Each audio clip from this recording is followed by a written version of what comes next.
Good evening, everyone. I think if I delay much longer, we'll just have a trickle coming in here, so I think we'll get started. What an awesome turnout on a rainy Thursday night. I'm Paul Fanlund of the Capital Times, and I'm here to welcome you, to tell you what you can expect over the next 90 minutes, and to introduce our moderator. As your program promises, we hope to have a candid conversation about race in Madison, and more precisely, what keeps us divided. We hope that by finding better ways to address that divide, we can then focus more effectively on the issues of education and jobs and incarceration rates that are evident in our community. Tonight's event is sponsored by the Capital Times and by Wisconsin Public Radio, which is represented tonight by its director, Mike Crane.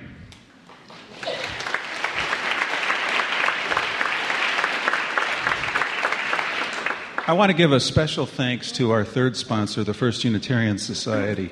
The FUS team made this wonderful space available on incredibly short notice and has been enormously helpful on logistics. The ushers tonight are from the society, as were the people directing traffic outside. One note that I was asked to add, if you're parked in the garage down the hill, you have to be out of there by 9, so we should be done before then, and that shouldn't be an issue, but I thought I'd make you aware of that. I also wanted to thank Century House for the loan of the furniture that's on stage tonight. On to the program. The first half of our time here will consist of a panel conversation with questions from our moderator.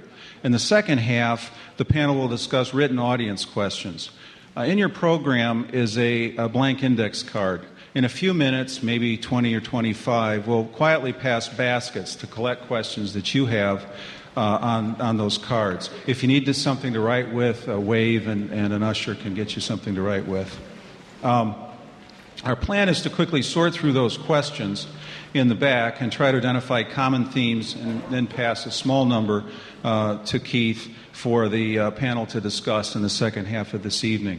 One note we thought worth mentioning is that if your questions does not get asked, we want you to know that the Cap Times and WPR are going to get all the questions, and we'll take them into account for possible future reference and stories and questions that we'll ponder. The other index card is if you're interested in signing up to hear about future Cap Times and or WPR events. There are drop boxes as you leave. In the interest of time, I'm not going to introduce the panelists individually. They're pictured and described in your program. They are, to be sure, a distinguished and diverse group of community voices, and I think I've thanked each of them privately, but I'd like to thank each of them publicly on behalf of everyone involved. So let me move on to our moderator. I've known and admired Keith Woods for more than 2 decades, since he was here to train journalists in the 1990s. We're aging him. At that time, Keith had recently helped direct a 20-member team on his hometown paper, the New Orleans Times-Picayune, to create a groundbreaking project on race relations in the South. It's still widely acclaimed in journalism circles. Keith went on to spend 15 years, 5 as Dean of Faculty, at the Poynter Institute for Media Studies, the nation's preeminent training center for professional journalists.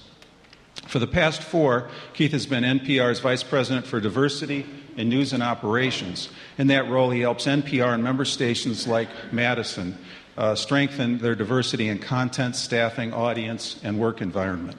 One of Keith's great strengths is his ability to press beyond superficial assumptions about matters of race. I can think of no one better to invite into our community to help moderate tonight's conversation about our community.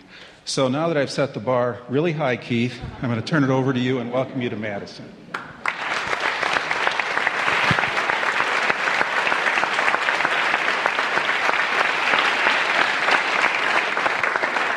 Thank you, Paul, and thank you all for coming. Some of you may have noticed that I got up on the stage a moment ago and shot a couple of pictures. I work for the NSA,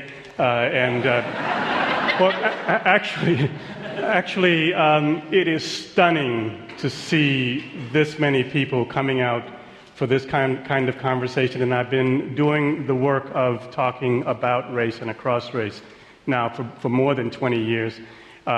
It is stunning to see the collection of talent and knowledge and effort that is on this stage. And I just wanted to start off by asking you to give yourselves and them a round of applause.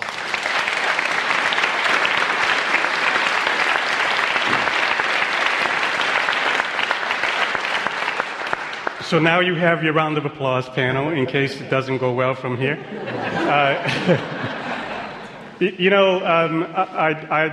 I was reading the other day after the Supreme Court decision on affirmative action came down, the debate that was going on the court, and was struck by something that Justice Sotomayor said as she was rendering her opinion on the decision. She said, "The way to stop discrimination on the basis of race is to speak openly and candidly on the subject of race, and to apply the Constitution with eyes open to the unfortunate effects of centuries of racial discrimination." In a lot of ways, our discourse on race in this country tends to try to be one or the other in what might be one of our most significant false dichotomies, that this is either solved by a candid conversation about race, or it's solved by the use of the Constitution and other means of making change. And obviously the truth is the "and" that she places in the middle. So our work today is one half of that work. And in my view, in the work that I've been doing now in this area for the last 2+ decades, and Paul, please don't out me like that again,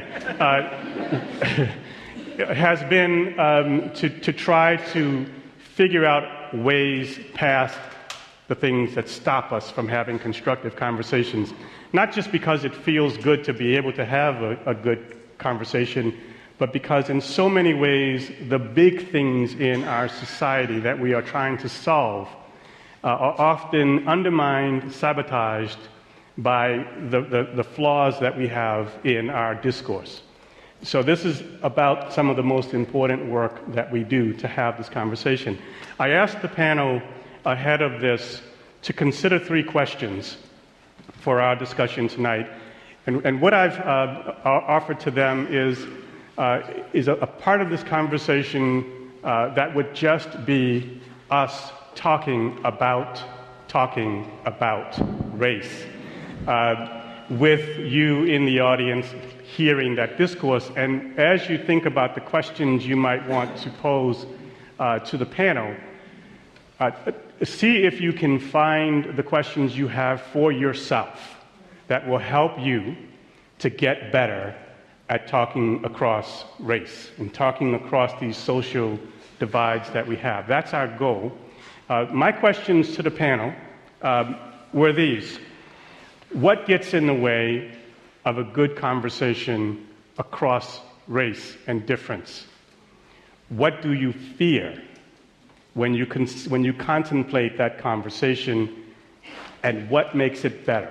If we can have a good conversation about that, if we can move ourselves along in our ability to have that conversation, then the time we spend tonight will have that value beyond others. The visual effect of this number of people with an interest in this ought to by itself motivate us, but I'd like to have that conversation now with this group and with you when we're done. So once again, thank you, panel, for coming. And my hope is that we're just talking. So I'm not even going to call on any of you to begin with, but ask the question again. What gets in the way for you in your attempts to have good conversations across difference? What gets in the way? I think can you all hear me? Yeah. I think I think what sometimes gets in the way is we have to be willing to have an open and honest conversation with one another. Race is a very personal issue. And sometimes when the issues are out there, people are afraid to simply talk to one another. And if you don't talk with one another, how can you become a student to learn about another race or another culture? So sometimes I've asked people to just simply do small things. Invite people to your house, have an open and honest conversation, be vulnerable, be willing to learn, and just be open and honest. And when you don't do that, what happens, people begin to become segregated. Then they begin to form their own opinions about other races and other cultures, and it blocks us from being a better community. And then before I move on, I just want to acknowledge we also got to include our young people in these conversations. So I just want to recognize all the kids from Boys and Girls Clubs. Just stand up for a second. All of our Boys and Girls Club kids.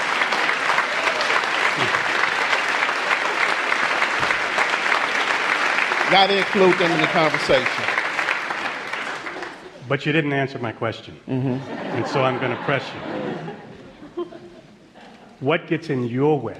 In my way. Of having a conversation with me or somebody else? Well, let me tell you, I don't let anything get in my way.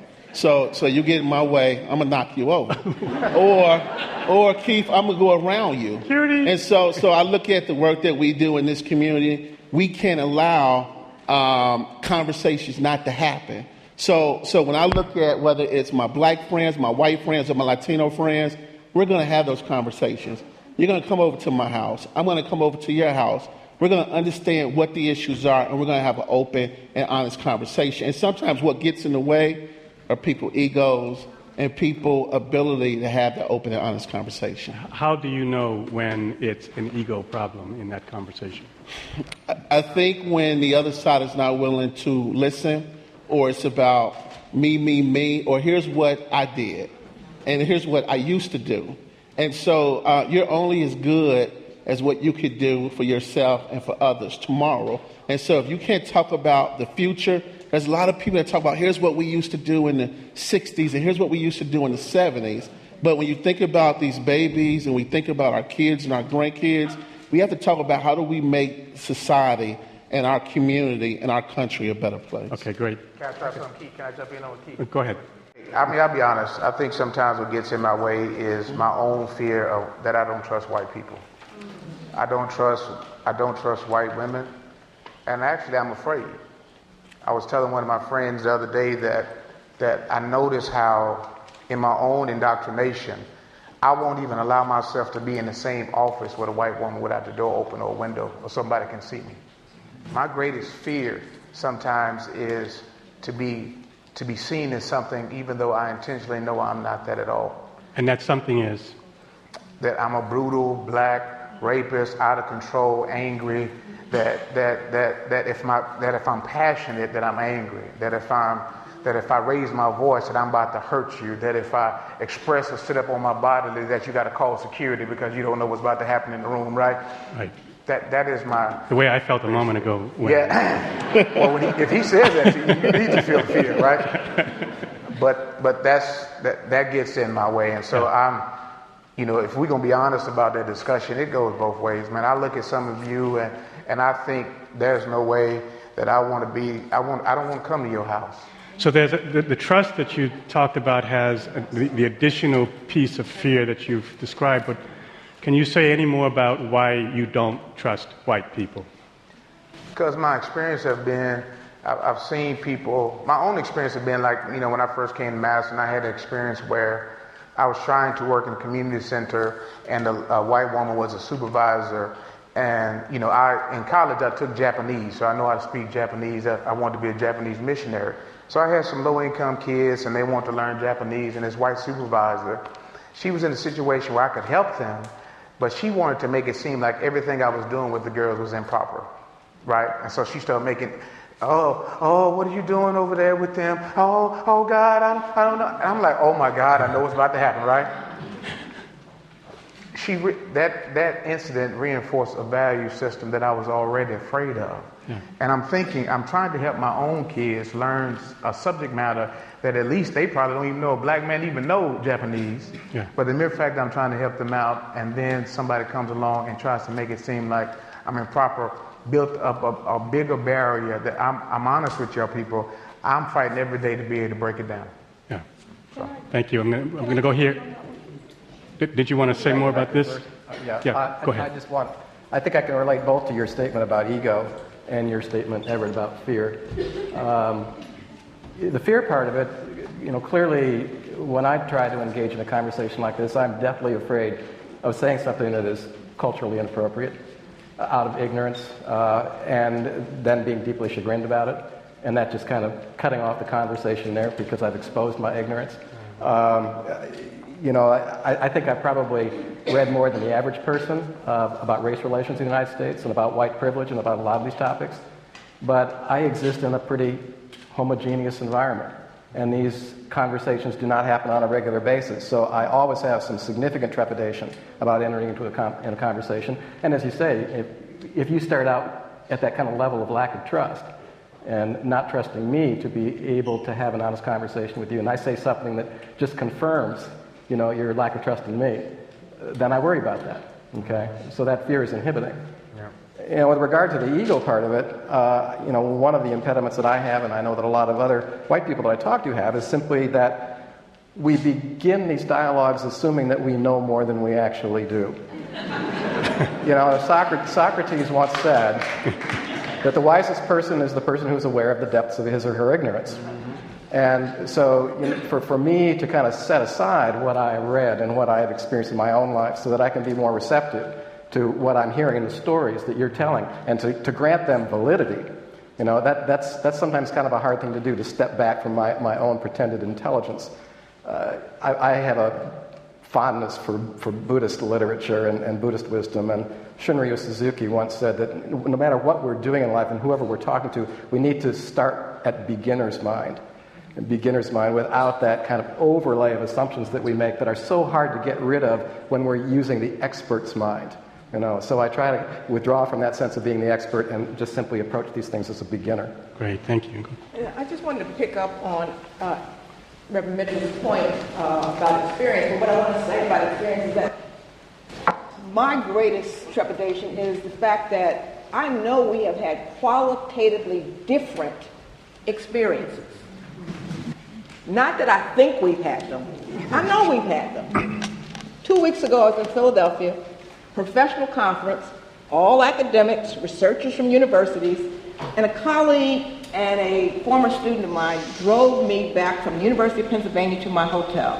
There were two black men. He was driving a BMW. When we got to the Marriott, one of the bellmen, white, said to him, "Hey, what company you guys drive for?" So this, and it's those kinds of what the literature calls microaggressions. I think it's about when somebody hangs a noose somewhere or when somebody sprays KKK. That's not it. It's when I go to Macy's and the clerk won't put something in my hand, or will look at me askance when I ask to see a purse as if, well, you can't afford this. What? So I think it's those kinds of quality of life experiences over and over and over again that put us in different places. So when I try to have a conversation, my conversations are undergirded by one set of experiences where my white friends and colleagues have their experiences undergirded by another. And the way for you that then becomes the obstacle is, and I'll propose a couple of ways. You choose not to even go there because what's the point? Or once you try to have a conversation, you're talking past one another. Well, in full disclosure, get ready, audience. I teach about race and been teaching about it almost 30 years. Yeah. So this is my subject matter. But I do realize it is a very, very difficult place to begin with people. I also teach about a particular way of looking at race, and I have what's called a critical race theory lens. So one of my bottom lines is racism is normal. It's not aberrant. Mm-hmm. That right there puts me in a different place. So when I say that to white students, they, what? No. It's unusual. When I say it to black students, they go, yeah, tell us something else. So there is a way in which, again, the differences in our experiences start us out at different places, Now, that doesn't mean that I talk about and write about race all the time. But in the day-to-day interactions, it becomes really, really difficult when you realize that people have again, qualitatively different experiences from which to begin the conversation. Yeah. If I may add to that, for many of us, the subject of race is the subject of race is really personal for many of us. And for many of our white colleagues, it seems to be merely informational. So to not have a relationship, to have someone ask you something very personal about race, feels like a total stranger coming up to you saying, how often do you and your wife have sex? Like, I don't know you like that. You're asking something very, very personal. So when a stranger just says, so what do you think about the N-word? Or what do you, out of the blue, we haven't had that discussion. It's very difficult to talk about something that's that personal, and it's just a discussion starter for others. And so for me, that makes it very guarded. If you've ever taken a trip out of the country and you've had a life-changing experience, and someone says, how was your trip to China? And you know they don't really want to know, and it's been life-changing, and you need 15 minutes to just fight back the tears, and you say, well, it was, hey, I gotta go, I got a phone call. If someone really asks, what's race? What do you think about race? It's personal, it's what you've been taught, it's what you've experienced. You hide it because you think it's not supposed to really happen to you. People look at you as if you said you've seen a ghost or a dinosaur or an alien. And so what makes it very difficult for me to enter into that discussion, just the blank looks or the stares, or my white friends being so willing to offer a quick solution or a quick, well, that wasn't about race, it was your car, it was what you were wearing, what you were doing. And not having the relationship first, the level of trust so that you can talk about something so personal is what keeps me from talking about it. So you need for there to be some runway ahead of you in the conversation. A relationship. Yeah, and that relationship takes time. It does. Okay. I saw two hands. Yeah, go ahead. I think for me, all of the comments that everyone shared already really resonate, and I think as a white woman who grew up in New York and now lives in Madison, I have kind of two separate boxes of experiences. One where my life was naturally very diverse and I knew people from lots of different backgrounds, and then I moved here, and to create relationships with people who were different from me was like swimming upstream. You had to be intentional about it. It wasn't until, frankly, I started really working in the field of racial justice that I had the opportunity to meet a lot of people from different backgrounds. And I think one of the challenges for me, and I think in Madison in general, is the streams are set up so that as a white person in Madison, you can live your life in that ignorance. And I mean that in the purest sense of the word. Just the not knowing. You can not know any people who are different from you. It's easier, not just easier for you emotionally, but actually every choice you make about where your kid's going to go to school, where you're going to buy your house, all those things will, if you're not thinking about race and you're not thinking about diversity and you're not being intentional, you will end up in a neighborhood where everybody looks like you, where your kids go to school mostly with other kids that look like you. And so in Madison, you have to be very thoughtful and intentional about actually having any kind of relationships with people who are different from you. And then once you're in those relationships, part of my work is talking to people about race a lot. And I think defensiveness is one of the biggest barriers that come up in conversations about race, where if you share your experience or you share what you said, I'm gonna guess that at some point when Reverend Mitchell was sharing his fear about his trust for white women, there are some ladies in the room whose heart started to beat a little bit faster and who had a moment where they were like, oh my God, they're talking about me. And that, and that's defensiveness. That's this thing that comes up in us. It's a physical response, like, oh. And so I think for me, what I've learned is, like, when you have that moment, that physical moment, you have to just take a pause and be like, what is going on here? Because if you don't take a pause, your natural response is to do that thing. No, that's not what I meant. That's not what she meant. She didn't mean to do that. So if you don't take a minute to take a break and think about why am I so invested in believing that that's not your experience? If you don't do that, it's impossible, I think. Have you ever felt it yourself? Have you ever had that reaction? Oh, no, yeah. It's not me. Yeah, I just had it when I was in 8th grade, and I get the feeling that most people in Madison don't get it until they're in their 40s. I'm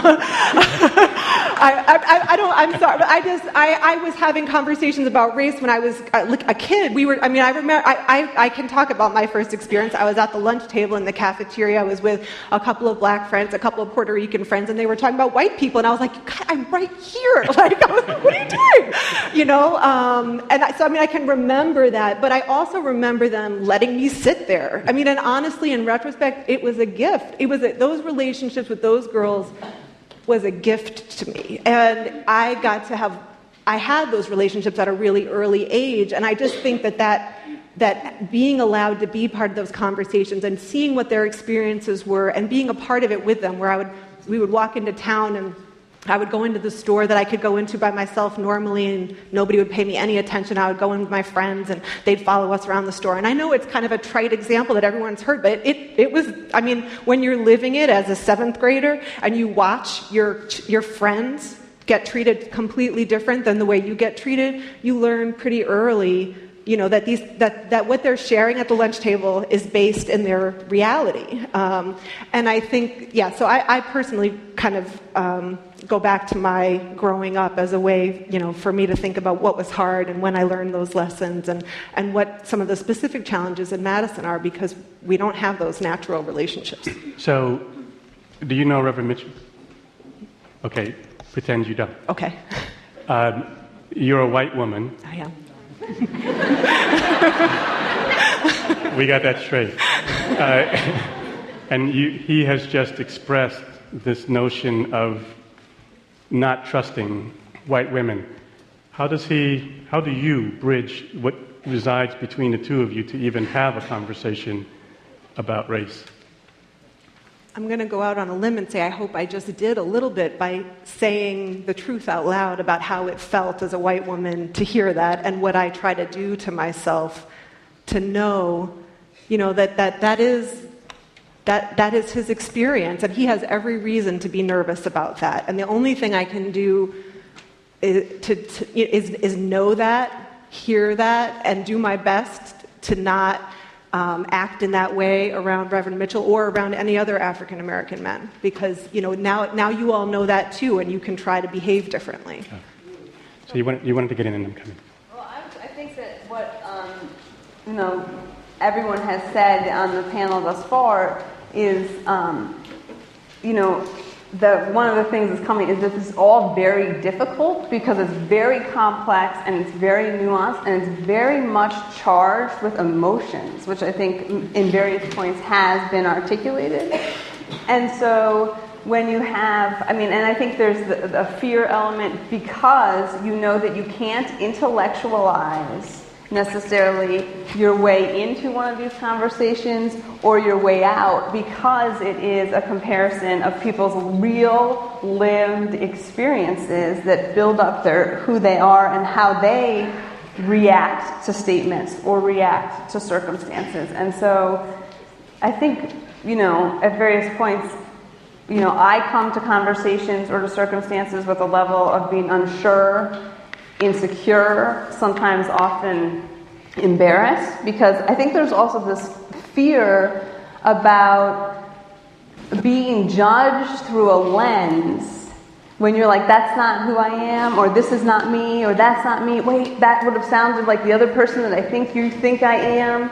And trying to just come to it with a level of humility for yourself, and sort of also recognize that the other person in the conversation in many ways is not doing much better than you are, right? If it's cross-cultural or cross, between various races or genders or what have you. And I think that in that way, that's one of the challenges, is just sort of the recognition to bring that it is emotional, that it is a lived experience, and it's very difficult, and everyone's constantly learning. No one has the answer to how to do this.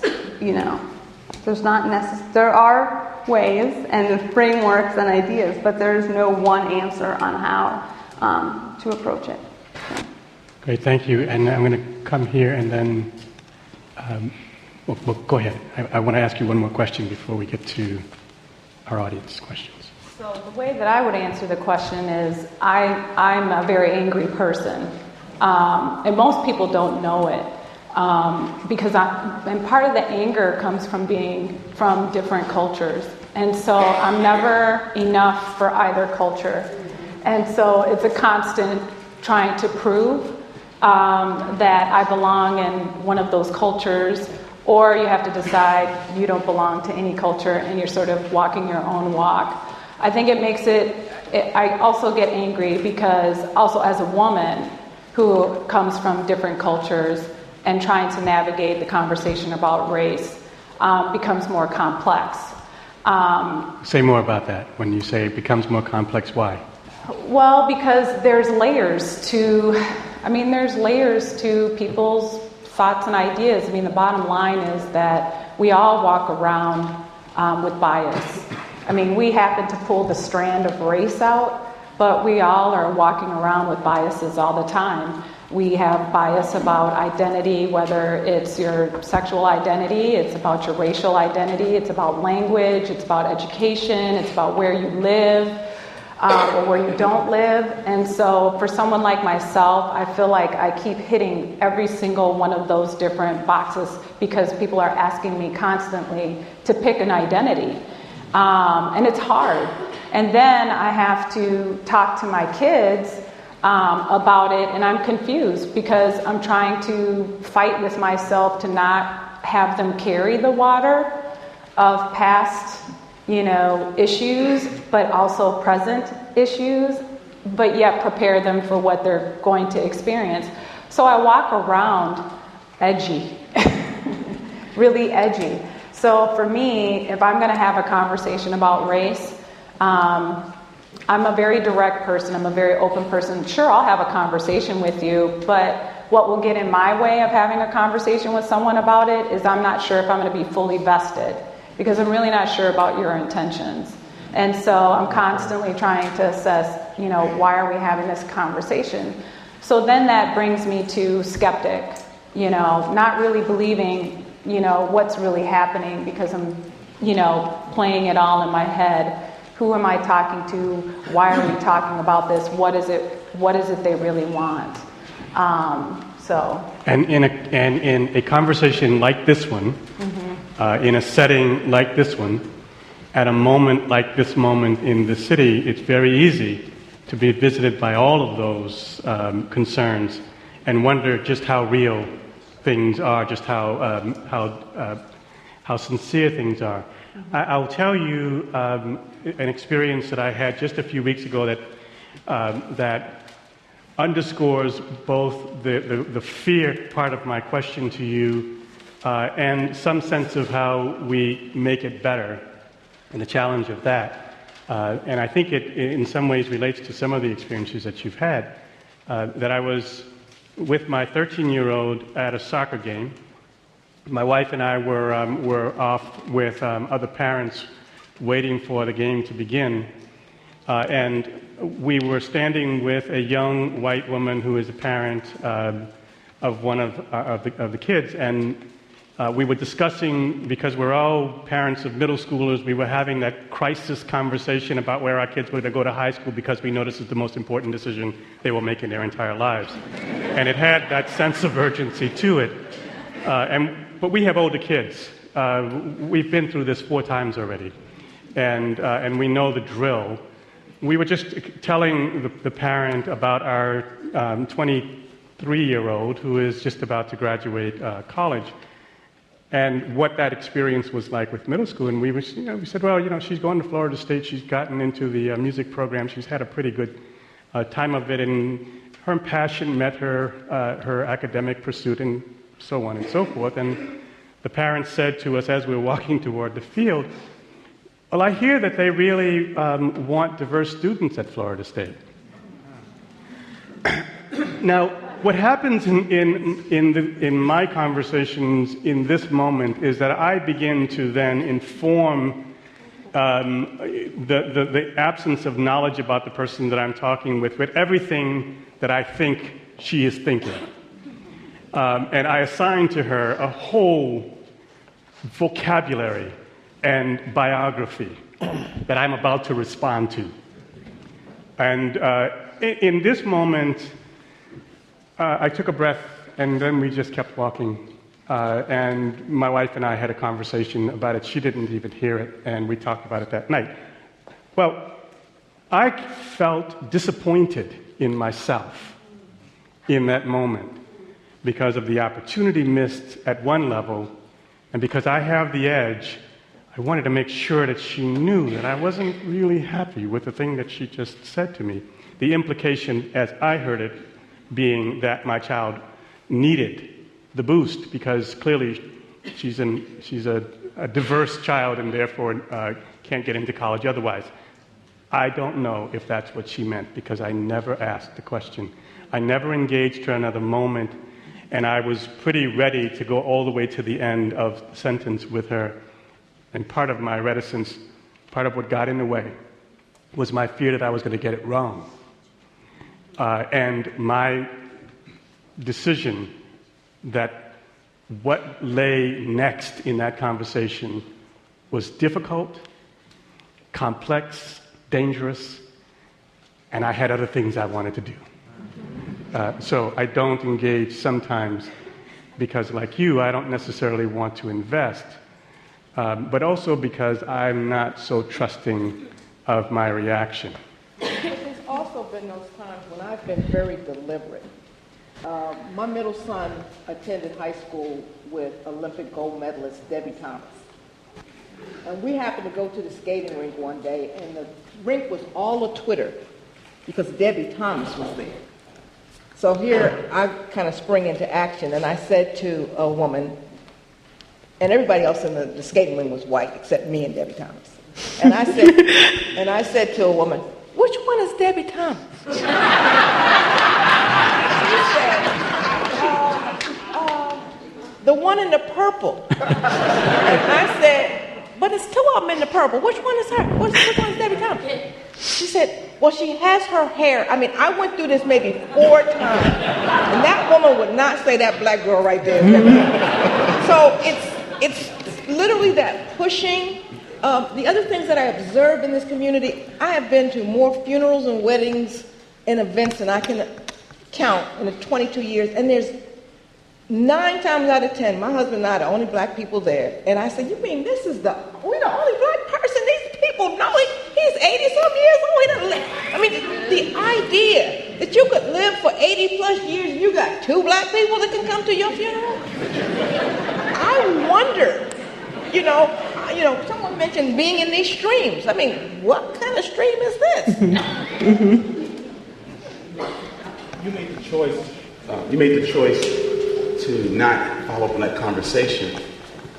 But because I've been in that experience, what you're feeling is you might not know what she meant, but you've had enough of those conversations to know that people have said that to you, and that's what they meant, that your daughter needed help. So what happens is you didn't have that conversation with her, and you'll forget about it. We'll forget about it until the next time that happens. And then you'll have that conversation with the next person. And that's why we're often termed as angry or intense or in someone's face, because you don't say that and you carry it because you think there are other battles to fight. Choose your battle. Then you go home and you swallow and you talk about it, and you'll forget about it until the very next time that thing happens. Then you just unleash on someone who's unsuspecting. And people are right when they're wondering, "Well, why are you so frustrated? I didn't say anything wrong."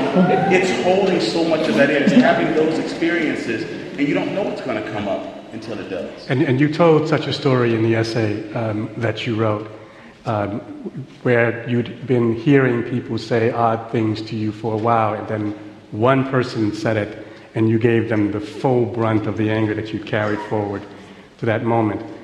I'm afraid of that anger myself, and that holds me back. But what makes it better? I'm going to say it again. I think you got to be willing to talk about it. So, I grew up in public housing in Chicago. In my neighborhood, 99.9% of everybody in my neighborhood was African American. I go to an all-white university, and just about 99.9% of all the students there were all white. And so when this young lady started asking these questions around race, I have been through this horrifying incident where they played this Ku Klux Klan joke on me, took me out in the woods and burned this cross, and people were out there with these Klan outfits on. So yes, I was very, very angry. But then I decided, I said, I came to this school for a reason. And I'm not going to allow anybody with their ignorance or their racism to hold me back from getting mine. And so I decided, after this one young lady who came from a farm community, she had never been around black people in her entire life. And so she was just simply, she was vulnerable. She was asking me questions, and I got defensive, and I got angry, and I unleashed on her. But then somebody else came into the conversation and said, Mike, why don't you all talk about it? And it ended up being one of the best conversations I had on race relations in my life. And so I think we have to be careful that we don't label whether all white people or all black people, because there's some black people who have done good in my life, and I have seen some white people who have done good in my life, but I also have had some black and white people that have done harm to me and to other people. And so I think we have to be willing to listen to one another, learn from one another, be vulnerable, and be honest. I'll tell you, my fear is when I think about the role that I play in this community, I can get very passionate about some issues. And sometimes when you're passionate, when you speak up, people will put that label on you. So whether you're an angry black man or if you're white, if you make the wrong comment, that person is racist. Or if you're organizing something and trying to make something better for the community at large, is he this or is she that? And people put these labels on you, but I think you got to rise above it. You got to learn from one another. You got to be willing to have open and honest dialogue. And I agree. Somebody talked about when you think about race relations in this community, you walk into a lot of companies in this community. You walk into a lot of our churches, and you don't see African Americans, you don't see Latinos, you don't see Hmong, you don't see people leading. So if we're really going to change what this community look like, we have to hire people, and we have to make sure that if, like, people will tell me, well, it's so hard to find talented people, talented black people. Well, you all found me in Philadelphia, and I didn't know anything about Madison. I thought Madison was a town that was cows and farms until I got here. And then I learned that they got some urban issues here, just like we had in Chicago and in Philadelphia. And that intrigued me. So there's talent out there. We have to be willing to go out there and get it. And we have to have people in critical positions on whether it's city council, whether it's our local press, our local school district. If we're not hiring people that look like the folks that live in this community, we're going to be talking about this issue in 2045. So part of our challenge is to be in the conversation with another mixture of people. I can talk loud. I can handle that. Part of our challenge is to be in a good mix of people that comes along this way. I'm interested in what for you makes this get better. You said vulnerability, candor, honesty from the other person. What else? Accountability. Yeah. To my mind, what I would like to be able to do is to control my own reactivity in these interactions and to practice the discipline of digging deeper and asking questions rather than issuing rejoinders. To try to draw a person out, hopefully to win some of that trust by showing an active interest and being a good listener in those kind of conversations.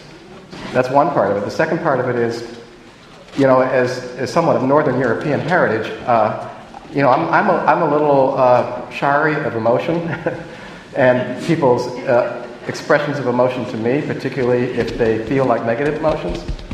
And so being able to absorb some of that and not be repelled by it and not be scared by it, at least initially, so that I can get to the point of active listening and can invite someone to share not just their perspective, but their stories, as Parker Palmer talks about in Healing the Heart of Democracy. We create those relationships and those rapports by listening to and taking seriously each other's stories. So getting beyond the ideas and the perspectives and the propositional truths into the truths of our stories with each other. That's at least one way that I would approach it. Okay. Where I go with it is thinking about your own bias. Like when you're in the conversation and you're starting to get, regardless if you're emote emotions or you don't emote emotions, you have stuff going on inside.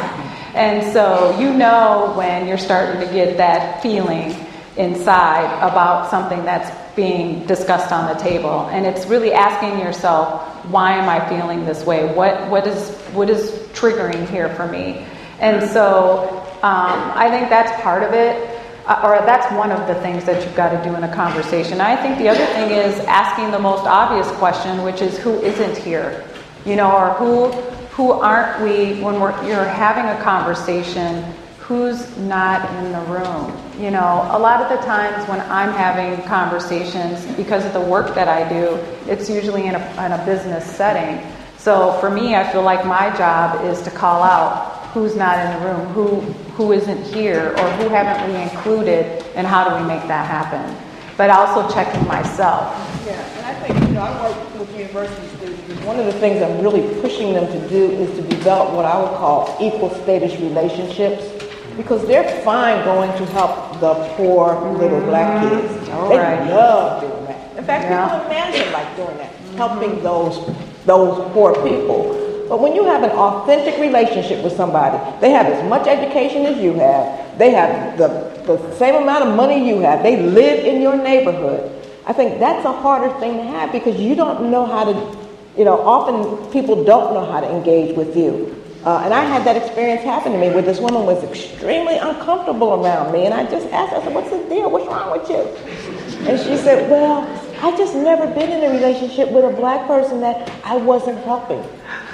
So we've got to get to a place where we get seen as fully human so that we can have these... May I just... I'm going to come up.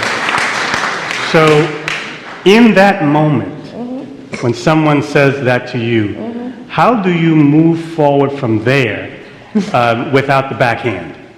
Well, I think, in that particular instance, I said, well, I was surprised, but I said, so now what are you going to do about it?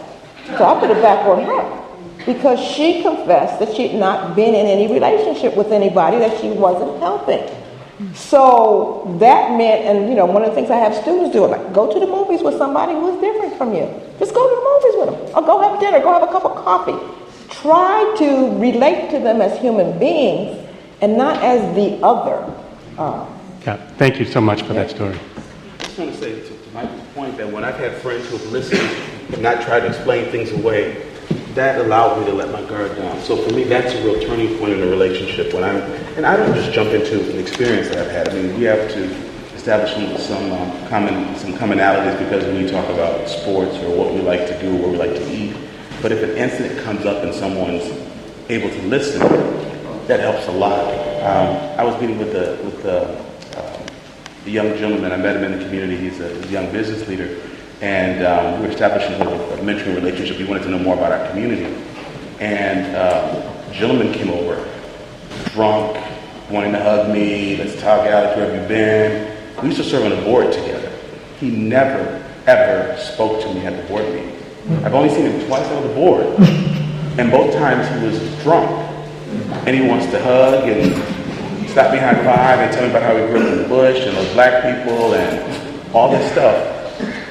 In the moment, this young guy looks at me and he says, how often does that happen? He says, do you know him? I said, I know his name, but I don't know him. He says, how often does that happen to you? I said, all the time. And because he didn't say, no, people wouldn't do that, he said, really? And we started talking. We had like an hour conversation about race. I didn't intend to go there with this guy, but he witnessed something, and he asked a provoking question. I answered it. He listened, and I kept talking. But that wasn't something I prepared to do. But because he was listening, like you're saying, it really opened the door that this is a person I can be real vulnerable with. And he said, I've got to hang out with you more. I didn't know that people do this to you. And I said, Yeah, it's just a rule with black men. If people start drinking at a party, you need to leave. So, Erica, I think you wanted to get in, and we're going to then go to your questions. But I'll come to you as well, Reverend. But so that door opens in that moment. It takes only that then to have you to overcome the barrier of not wanting to have a conversation. I was so embarrassed, exasperated. He could see the look on my face, and so it happened too quickly, and I couldn't put my good black face back on. I have a request in the overflow area. I was upset because we sat on the board together for years, and he never spoke to me. And I saw him at a Badger game, and saw him at Great Dane, and I just believe how he just slobbed all over me. And he just so I think I needed to do something with that. Otherwise, I would have needed a drink and some operations work over there and stuff. That would be funny. But I just think I needed to go someplace with that, and I couldn't wait till I got home. And because he didn't say anything, I wouldn't have said anything. But he said, "How often does that happen?" And I think the opportunity. The emotion that you talked about when the woman made that comment, I couldn't push it down because this was the second time he'd done that to me. And I forgot about the first time. It had been probably 2 years ago. But I remembered what he was wearing and where we were and who Badgers were playing. I remembered everything about it. So we in many ways have described obstacles that are huge in the way of having the conversation. And you've just described a small thing that knocked it down. And I think sometimes in our discourse on race and the conversation about race, we imagine the obstacles to be so huge that it's hard to even try. And yet this notion of opening it up a little makes it possible. And we're going to come here, and then I'm going to ask you the first question from them. If you don't mind, the folks in the overflow area don't know who's speaking. They can't see. So if you just say your name, Erica, and actually I will do that for you. It's Erica talking. Go. I'm smiling because what you're saying is that we don't want to get too big, and I guess I'm going to go to the middle. And that is that when we're talking about relationships, particularly in this community that are interracial, it is really difficult, going back to Colleen's point and Professor Ladson-Billings' point, to have those relationships unless you're like pursuing someone to have them because they're not happening naturally. So I am married to an African-American man, lived in Brooklyn, New York for 12 years.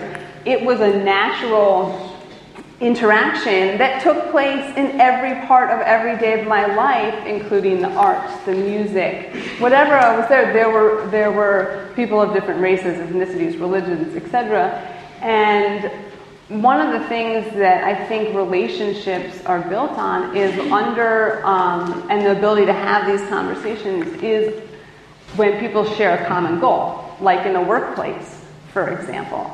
And really, when you have circumstances like you do here more locally, where people of different ethnicities and races are not readily represented in our everyday institutions, it is hard to forge that casual relationship where you can get to a point about discussing differences in terms of lived experiences or how something makes you uncomfortable, because it's just not necessarily available. And I think that in terms of our local culture, creating opportunities and employment opportunities and giving space, where I think, predominantly a lot of the white community has not given space to people of color here, so that we can have these relationships and get to these conversations, because they end up completely unnatural and awkward, or someone, all these sort of different variations on these circumstances.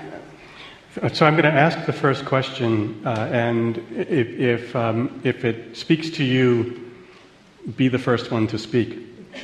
As a white woman in an organization where our core members are white, yet one of our many platforms is racial equality, how do we reach out to other races without coming across as white privileged women, which we know we are automatically given, who think we need to save them or whatever. We truly want to help and work for the cause, but unsure how to approach it. So I'm working in an organization that's dedicated to this effort, but I'm afraid that I'm going to be dismissed as another one of those do-gooders who has privilege and is in exactly the posture of being the always helper. How do I do something about that? I'm a big... Reverend Mitchell speaking. Reverend Mitchell speaking, yes. I'm a big proponent of this idea, and I say it constantly to my white brothers and sisters who have desires to transform racial inequalities and systems, that you have to first start with your own life. You have to start with your own circle of friends. You have to start with your own places where you have influence. So if that is your institutional structure, you have to say, okay, board, where in our own lives have we done some work within ourselves to diversify our own personal lives first? Because if you cannot figure that out, then you will not be able to extend your lens to the broader community. But if, say, you have done that and you say, well, we've done our work, we got 9 friends, 2 black, 1 Latino, 1 Muslim, some gay folks, a couple of betweens every now and then. Then I say this, then you need to go and be what I call practice the ministry of presence, which means I invite people to come to my church, and I tell Michael and them to hear me tell you, I don't want your money. I want you to come be in a place. He will take it. I don't want your money. What I want you to do is be in a ministry of presence, which means that when you come to a black church, that is one of the few places where you have inverted power. It is one place where you will have to listen to a black man in power, or a black woman, or somebody of color in power, who you have to listen to in ways that you don't listen to in your normal life. And then you have to hear stories that are different. Stories that are not about black men raping or black somebody doing knockout, where you have to hear stories about children who say, I got AIDS this semester. Well, people who just got out of jail says, I ain't going back to jail. I just got a job at UW. Somebody said, I'm starting my own business. And you begin to hear these stories which give you counter narratives. But you can't do that unless you're willing to take the risk to just be present. Just sit there and shut the hell up. Ladies and gentlemen, as I said, that was Reverend Mitchell speaking. So, in the many times that I have been part of these conversations, and for years led a group that was dedicated to just talking across race, I've heard the sentiment expressed many, many times that you need to expand your friendship base, you need to expand the people whose homes you're in and who you invite into your home. And I think of Mickey now when I hear that, who got it the first time. She's from Minnesota. She was a snowbird who came down to St. Petersburg every winter and was part of our group. And she immediately began to invite me to dinner because I was the black person she knew. And here is what I discovered. I'm ornery now at this age. I have the friends I would like to have. I have the places where I prefer to go. And I realized that Mickey's in a bind now because it's clear that we've said to people, you need these friendships.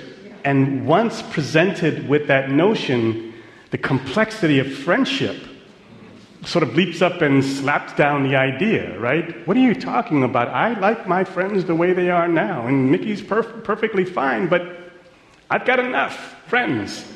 So what does she do? How does she do this if the way that we develop friendships is so arbitrary itself? I would actually step back one feet before we get to friendship. I actually do an activity with students in my course entitled Madison, the Campus Never Sees. And I give them a list of places. Just go. Don't go make no friends. Just go. So black churches are on that list. synagogues are on that list, mosques are on that list. I say just go sit in the East Town Mall food court. Just sit there and see that the city is changing. It's not the city that you grew up in. So that awareness becomes one of the first things they have to do. The funniest thing that happened, one time the students came to Mount Zion, and it was the same week the Lutheran confirmation class was there. So you had a whole pew full of little white kids, and I saw my two students walk in, and where did they go sit? With the Lutheran confirmation kids. So now in class, like I said, why'd you go sit with the white people? I said, see, that's the same thing you ask about why the black kids are all gathering together. Human beings go seek people who they think are similar and receptive to them. So I think it's just becoming more aware is the first thing.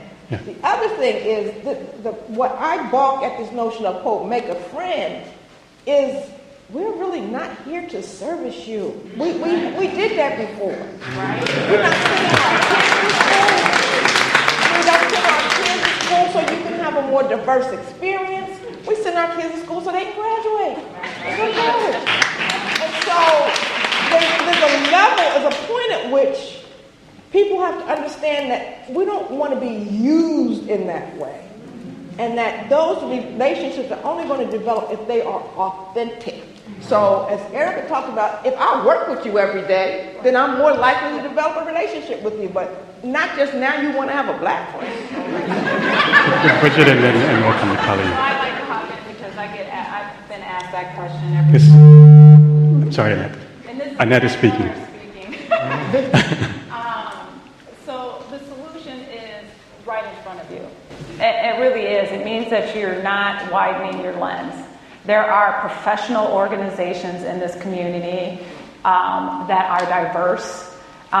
You don't have to get a full friend. You know, I actually get, you know, I said I get angry. That question really angers me a lot because it's just bunk. It really is, because all you need to do is just, if you walked down the streets and you really looked at the papers, I mean, look, okay, so no disrespect to the Cap Times and State Journal, but there are papers of color in this community that have been here for forever. They talk about everything that's going on in this community. So if you say that you don't know what's going on in different communities, that's your fault, not our fault, because we talk it and we share it and we show it. You know, we can't help it that you've decided that you want to walk a particular strand in your life. So the information is there. You need to widen your lens and be informed because it's there. There are professional organizations. There are different groups. I mean, we've already talked about the lists, but they're there. And, you know, to get real process-oriented, so you're a nonprofit organization, you have committees. And you can have students, you can have volunteers who don't have to be paid, but are volunteers who can be diverse, who can serve in that opportunity. And then when you get to know them and they get to know you and they realize this is something they want to do, now be intentional and go, I've got a really talented person on my committee. How could I use that talent in a permanent way, in a financial way for my organization? Because I want to be honest about this too. People sit here and talk about how there are no opportunities, it's hard to have opportunities, we don't have jobs. I have personally seen myself, when someone wants someone, they will do what they need to do to bring that person on board, okay? That's real talk. So if you really want somebody of color in your organization, on your board, on your committee, you can do it. And it goes back to the word intentional. But they can't be token positions. Right. Because sometimes we'll say, yeah, we need the 4 or 5 people, and you don't have them in leadership roles. So we got to make sure that you're intentional and that they are qualified decision makers in your organization. And I think about sometimes whether it's Everett Mitchell, G. Billings, sometimes people call us African American leaders in this community. I'm African American. I'm proud to be African American. But what frustrates me sometimes is I want you to call me when we have the race discussions, but I want you to call me when we're talking about the environment. I want you to call me when we're talking about non-racial issues. So it's just like if you're the mayor of this city, Mayor Soglin is a good friend of mine.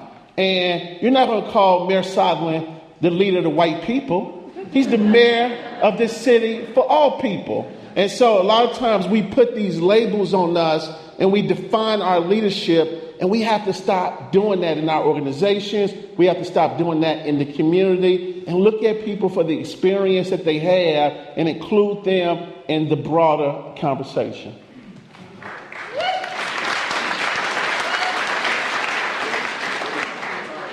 Cross-cultural discussion, but I think Reverend G, I'm just identifying you.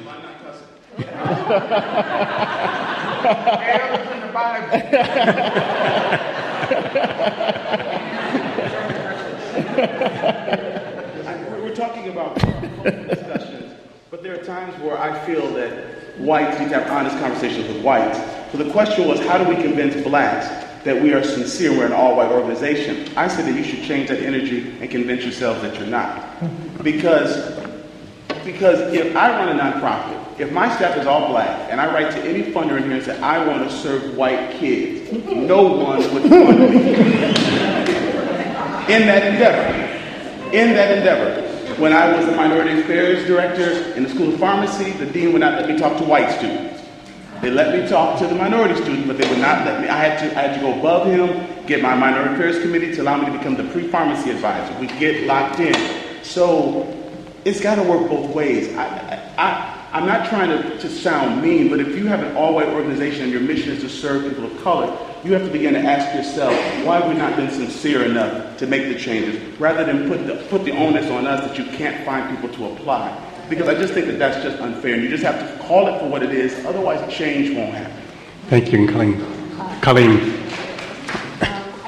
I wanted actually to say something very similar, but I think ensuring that our organizations are diverse and ensuring that our lives are diverse, I think, are really important. But I also think that as white people, we shouldn't see race and racial justice as a thing we can only do in mixed company. We can talk about race and racism in our families, in our neighborhoods, in our churches. We can talk about race by ourselves, and it's really important because then when you finally do have an opportunity to have some sort of real relationship, you will not make that mistake of saying, oh, your daughter, that's so nice, I know they're trying to diversify their campus. You'll have had enough conversations and have had enough learning that you may not harm your relationships that you're trying to build. So I think it's really important that we don't see, we run racial justice trainings at the YWCA, and a lot of times people are like, we need more people of color. I'm like, people of color kind of know this information. Like, it's okay. We can do this. So another question for you. The black-white binary has been really present in the race conversation here at Madison. Who is being left out of this conversation? Even more so, what about our immigrant community, our undocumented community, students, where they fit in this conversation? Can we get out of the binary of this discussion? Your thoughts on that? I'll add, I think one of the frustrations can you all hear me? I think one of the frustrations I see just looking at this audience, I don't see a lot of young people at heart. But I don't see young people in this room. I don't see Latinas and Hmongs as part of this discussion. And I think that if we're going to have a real conversation, some people are getting fatigued. You look at the different reports that come out. I'm thankful that we're having this conversation. But how do we move from the conversation to accountability and a plan? And when I talk to my black friends and my white friends and my Latino friends, they're saying, Mike, we've been having these conversations since 1950-something. How do we move this agenda forward?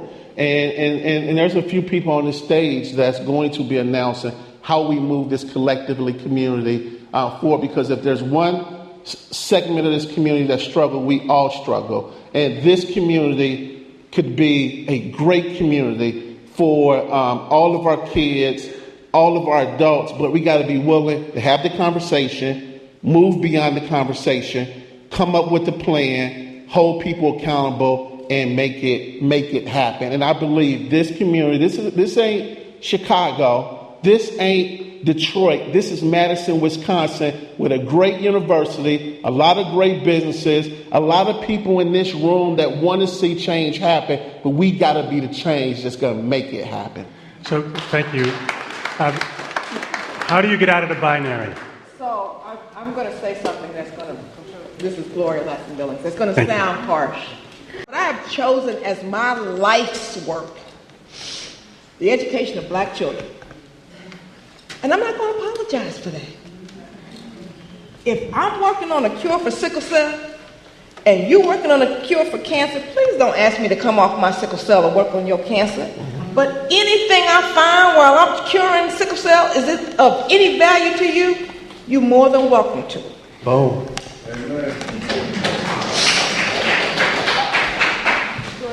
I was going to say, I guess for me, being the mixed child up here, my work is about being inclusive and looking beyond just African American. And, I think for me, what I do is I try to do it every day. When I'm asking the question about who's in the room, I don't ask just who's, are the black people in the room.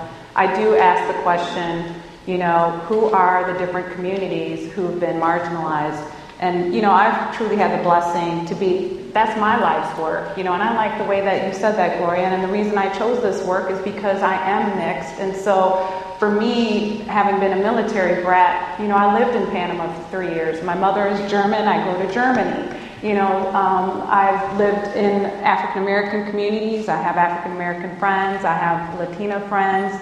I've have relationships in the Asian community. So for me, it's about loving people and loving different kinds of people because that's what I'm comfortable with. So the work that I do is really trying to build bridges to all different kinds of people. And so I don't sit in the box of black and white.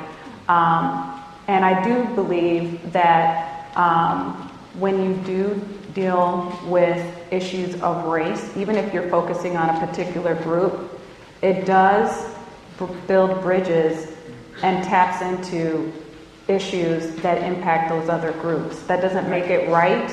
It doesn't mean that, it doesn't justify it, but it's there. And I do think that there is so much that needs to be addressed in our communities on all different kinds of issues that we do have to have a passion for what we think we're good at and do it. And then try to hold out our hands and work with other people to say, if there's something that I'm doing that can impact and leverage what you're doing, I'm there. And I would just say historically there has not been any example of African Americans fighting for justice that didn't help everybody. Right. Not one example. Including white women. Yes. That's Schuler.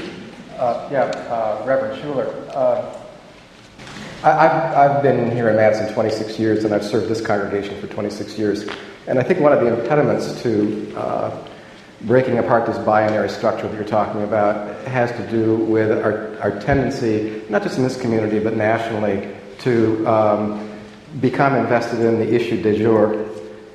In my 26 years here, I can remember the time when I was first here in which we had a lot of active concern for Tibetan refugees coming into this community and trying to help with the resettlement of Tibetan refugees. A couple of years ago, when this community was mounting some major efforts around the status and the fortunes of undocumented workers, most of whom are Latino, we got quite involved with that. We had a group of supporters in the congregation. Because of the Race to Equity report, which focused primarily on the dilemma of African Americans in our community, now we have a mounting movement within our congregation to address the issues of African Americans. The problem is that there's not a lot of sustainability in that, and we're not tying these efforts together in a meaningful way so that we are addressing the problems of the whole community.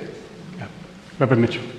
And I think one of the things that I have become very aware of is, in some ways, I do think these kind of binary conversations where we focus on race is a way to keep people of color in this antagonistic relationship that sometimes, I swear to God, we don't need to be no way. Martin Luther King said, injustice anywhere is a threat to justice everywhere. And I think when you have us on the panel, we can talk about the severity of African American and the problems that we have in race relations. But I'm telling you, when I think about the struggle of undocumented families in our communities, I don't want to talk about just about racism. I want to talk about how our systems are continuing to allow these families to work here but not give them status. How do we fight for them? How do we advocate for them? What are the ways in which, black people have been so homophobic that we allow LGBT brothers and sisters, especially young ones, to start committing suicide because we don't have places of worship for them to be accepted for who they are as God made them? That's what the kind of language I want to talk about. I want us to be about those conversations.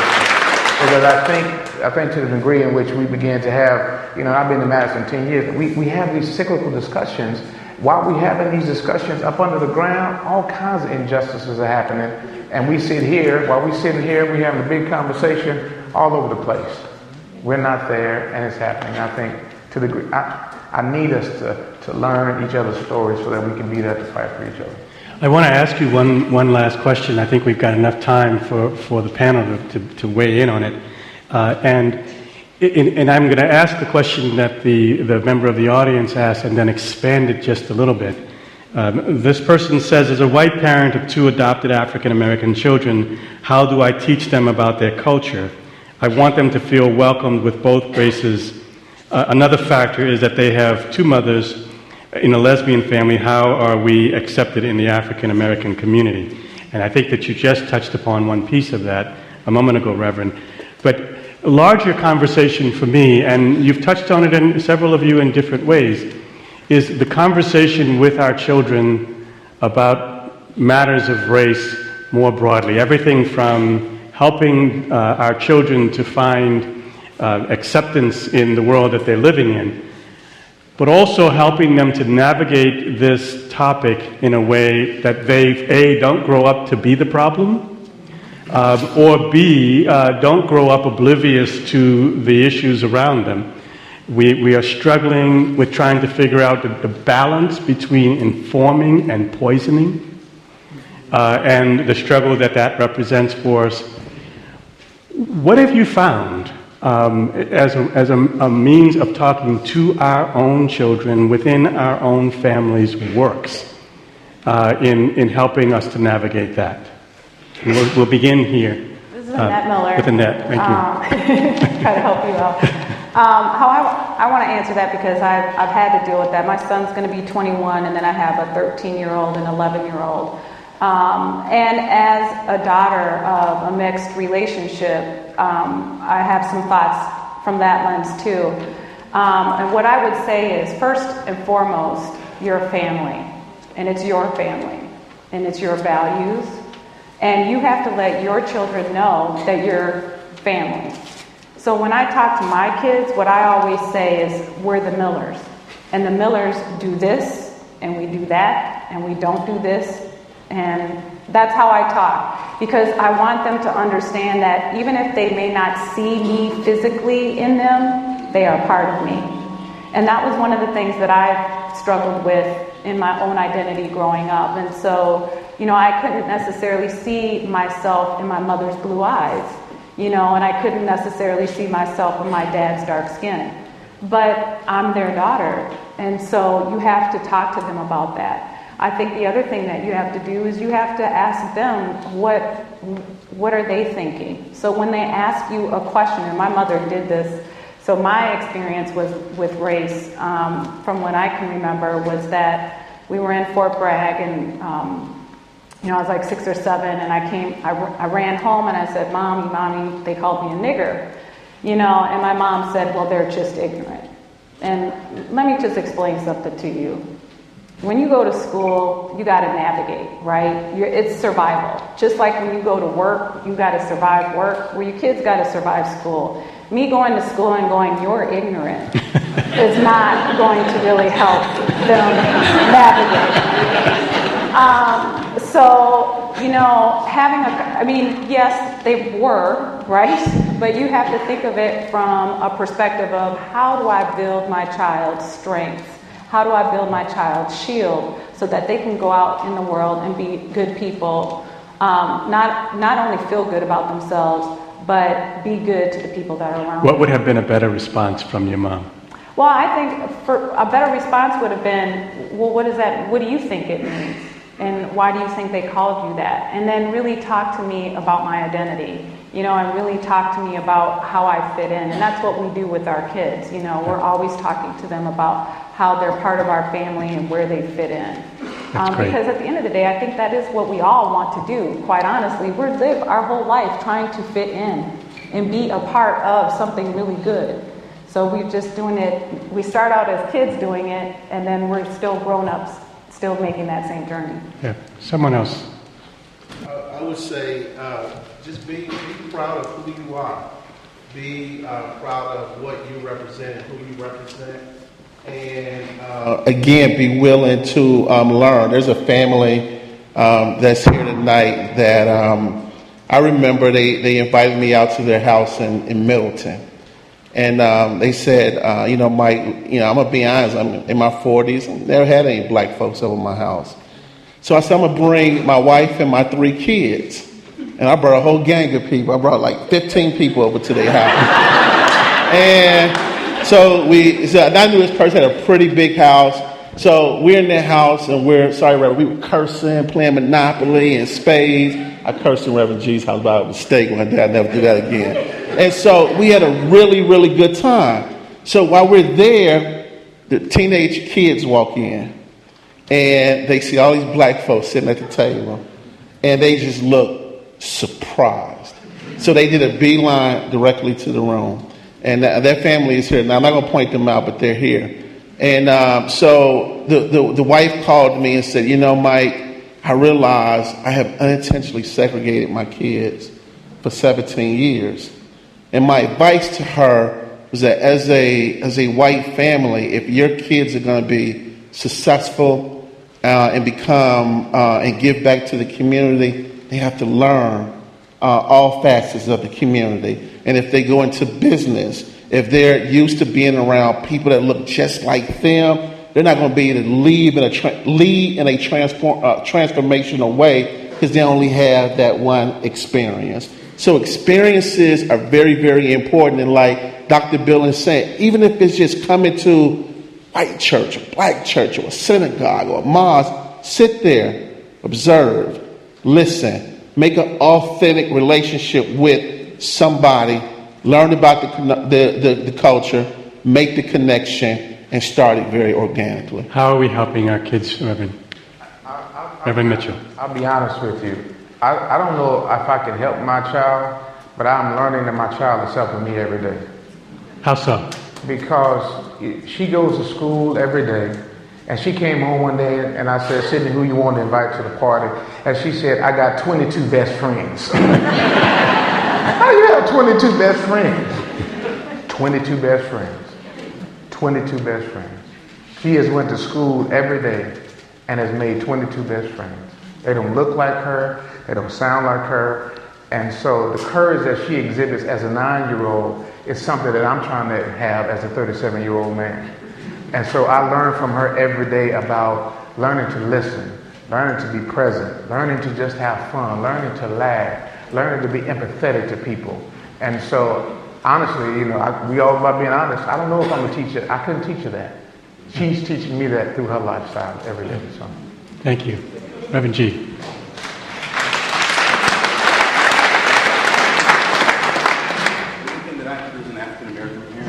Is make sure that I help my child to understand our history, so when something that contradicts that truth is spoken, she has enough information to hold her head up, because I didn't. I can remember being in 5th grade at Leopold and learning about the slave chapter and having my white friends at the playground saying, hey, we freed you, you ought to thank us. But they never felt any culpability of why those folks needed freeing. And so I never want my child to be in that situation where she can't encounter that. To the other part of your question regarding whites who have adopted blacks, what I've seen growing up in Madison, I've seen a lot of that. I would caution people against feeling that you're raising the status of an African American because they're being raised by whites. And to understand that you have to model those cross-cultural relationships in your home, because I've seen too many of those children come to school, not have friends, say things, get beat up, and not because they provoked it, but because kids they have issues. But it was really clear that they had, if not a fear, a disdain for their own culture. Now, I don't know that everyone doesn't have this kind of rapport, but I grew up next door to a white couple who adopted 2 African American kids. And the mom asked my mother a question about hair. What was the question? Well, the question was, what do I do about her hair?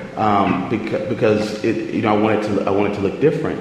And so my mom talked about relaxers or straightening. But the fact that there was this openness that I know that hair is going to be important to my daughter, or hair care is going to be important to my daughter.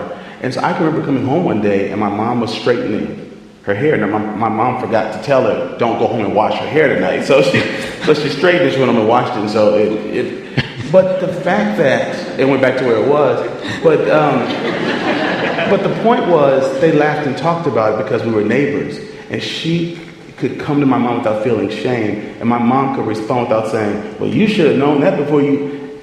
So I think the rapport, my sister babysat for them, and so we were in their home, they were in our home. We still see each other to this day, and it's like seeing an old family, but they knew that they needed to invest culturally because they wanted to find a meaningful way. They moved into, although South Madison is considered a black community, even back in the 70s, it's a very diverse community.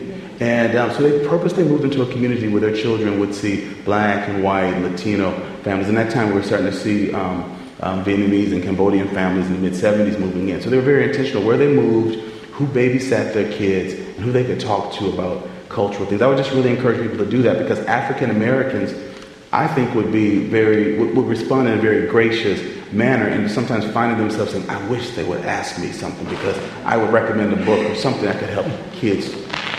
Yeah, so one of the challenges that we have in having these conversations is figuring out how to move, what to do at the moment of inflection, at the moment that we have an opening and there's an opportunity to move. The other piece of what you said, though, is that wishing it so doesn't get us there. And the actions that it requires are always going to take us into the arena of discomfort. Yeah. I had someone say to me once, years ago, that my mission is to get comfortable with being uncomfortable. Yep. And if we can see that as the goal rather than a sense of finally solving it, then we can move on the topic. I'll finish with a thought. Over the years, as I've worked on the topic of talking across race with journalists, which is my primary universe, but also with members of the public, I've asked them the question that I asked you to start this conversation. What do you need to have a good conversation across difference? And I'll tell you that I've asked that question of journalists from around the world. I've asked that question of journalists across the globe. I've asked that question of people in a little church hall in St. Petersburg, and they all answer the question the same way. They say, I want honesty. I want you to be honest. I want you to be candid. I don't want you to cloak your language in euphemism and fear. Tell me what you think. They say that I want you to give me the benefit of the doubt. That I want to feel if I come into the conversation with you that you will be forgiving if I stumble, Reverend Schuler, in what I say. I want you to be forgiving. They say that I want you to bring your passion, but not your poison. It's okay that you feel strong about this. I am worried that you will call me a name. They say, I want you to be open to change. I don't need you to change. I just want to know it's possible when we're having the conversation, and you will convey that to me by the questions you ask me while we're talking and not the statements that you make to me in response. And finally, and maybe most importantly, what people say is that if I give you my honesty, if I provide you the benefit of the doubt, if I am bringing my passion and not my poison and I'm open to change, you will stay in the room. Because the paradox of talking across difference is this. If I give you the first thing, there is a possibility you won't give me the last one. And that's our challenge walking out of here. Honesty requires stick-to-itiveness, staying in the room. This is what I hear from you tonight. This is your challenge moving forward. Please help me to thank this wonderful panel.